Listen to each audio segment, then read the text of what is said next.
Welcome back. So today what we're going to do is update all of our garden beds.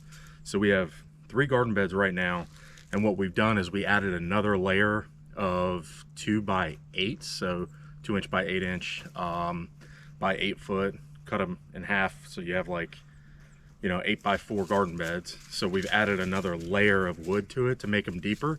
So we've done that with 3 of our garden beds, and then we got a whole bunch more lumber so that we can do 2 additional beds. So we're gonna have a total of 5 beds now, which is great because we've been running 3 raised garden beds for a while. And we've done something kind of interesting lately too, where we went ahead and got some tarps, some clear tarps off of Amazon, and we've made one for right now. We've made one kind of like mock, kind of like improvised greenhouse. So very cheap, very easy. It seems to be working. You can tell there's a noticeable difference in temperature. It's a little bit warmer in there. And so that kind of gives us a little bit of a early start to the gardening season. So we're pretty excited about that. So anyways, we'll take you along and I'll show you how I start out and build my garden beds. And I'll also show you what we've done with that greenhouse and some of the advances that we've made on our current garden beds. So stick around. So as you can see here, we have our raised garden bed. So it's going to look like this. You've got 2 layers of 2x8s. So this is a 4x8 foot bed. And right now we haven't refilled these yet. So right now they're filled to the first original bed size. And so we have to add a whole bunch more. So what I'm doing is I'm mixing my compost that we've been making with the chicken manure. I'm mixing that with some store-bought stuff. So I got like 3 bags of this. So that should help out, give some new additional nutrients in there, as well as the great compost that we've been using for years. So pretty awesome. It's just going to be a lot of work to kind of fill that up. And you got our compost pile over there. So we're trying to save as much money as we can by using a little bit of the store-bought stuff with what we can naturally make with our little friends over there. As for that greenhouse, little improvised system, so super warm in here. Wow. But what we've done is we've taken a leftover cattle panel that we had from our old chicken coop, and we bent it in half and kind of stuck it in the middle here. And it makes a really nice kind of like hoop system, and we just draped this tarp and I'll put a link in the description below of where you can purchase this tarp on Amazon, and just kind of weight it down with rocks on all 4 corners. And this is going to be a great frost barrier. What are you doing back there? What are you up to? All right, this is going to be a good frost barrier, and like I said, help us get started a little bit early for this year's gardening season. So that's that.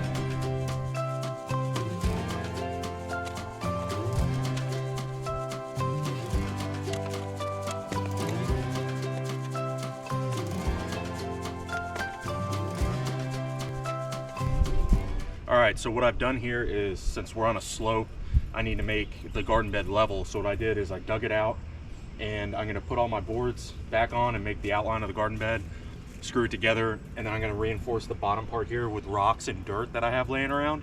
So once I do that, I will fill it in with some compost and some of the store-bought stuff, and then we'll be good to go. Mix it up and we'll be ready to go for the garden season.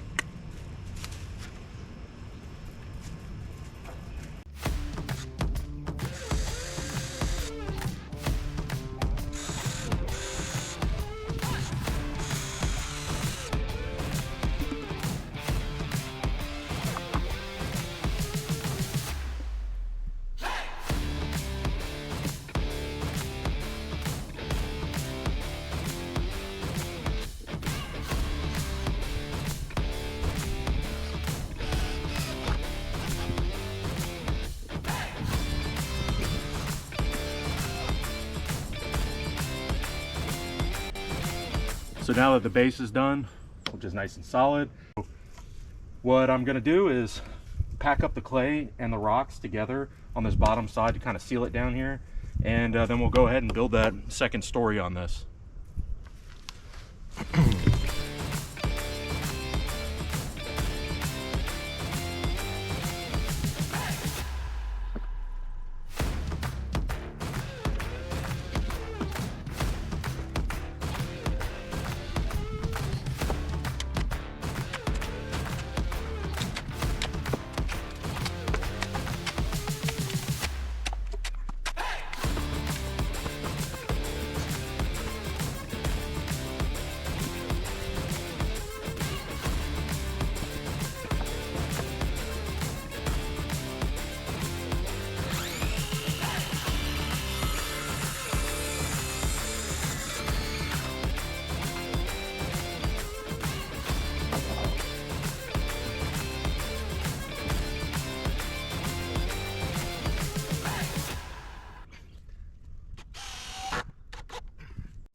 So just to talk a little bit about the whole system that you can make when it comes to your raised garden beds, your garden, your chickens, you know, everything you have going on. There's a lot of things that you can do, little things that'll make a big impact or make your whole system a lot more sustainable. And one of the things you can see behind me over there is a 55-gallon drum. And what I did is I made a nice little, what's up, Ollie? It's the other Sabaka we have, dog. But I made like a little foundation with just some cinder blocks and put the 55-gallon drum on it and then tied it to the fence post that's behind it. This is very rudimentary right now, but what I did also is I put a gutter on the woodshed that we built. And so when it rains, the water goes into the gutter goes into the 55-gallon drum. And so if for some or whatever reason electricity's out, which happens every once in a while, we still have the ability to, without the water pump pumping from the well, we can use the rainwater that's there and still maintain our gardens as well as water our chickens. But right now I am nice solid frame for our garden bed. Now I just got to fill it up. And what I'm gonna do is an old German method called Hügelkultur. And what you do is you take a bunch of like sticks and old pieces of wood and you fill up a lot of the volume with that, so you don't have to use as much compost and everything else. What ends up happening is, you know, over time with all the moisture, all the water you're putting in there, that wood will start to break down and it gives you really good nutrients and stuff for your garden as well. So that's kind of a cool thing we can do. And again, it also kind of helps fill up the volume that's in there. And the roots, since it sticks and it's all like jangled around in there, I wonder if that's a technical term, jangled, whatever. The roots of all your vegetables can still kind of move around them, and it's not like it's just solid where they can't penetrate. So it's a good method. We're definitely going to incorporate it going forward, I think, because these garden beds are so deep now. Like I said before, we were working with 8 inches of depth in the past. Now we have 16. So a little bit more room to fill up stuff with the Hügelkultur method. So that's something we're going to try, and we'll see how that goes.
Well, that is the way I build my raised garden beds. It's a lot of work. You have to dig it out, and I had to move everything by hand, but it's a good workout, and it's profitable. You see the end result, right? So it's not really that bad. And at the end of the day, you end up getting a lot out of these garden beds. We had really good experience last year with the 3 beds that we currently have. So adding 2 more and making them deeper just means we're gonna have a better yield next year. Excuse me, this year. So we're excited. I'm tired. I'm gonna go get some water and take the rest of the day off. So yeah, y'all have a good one.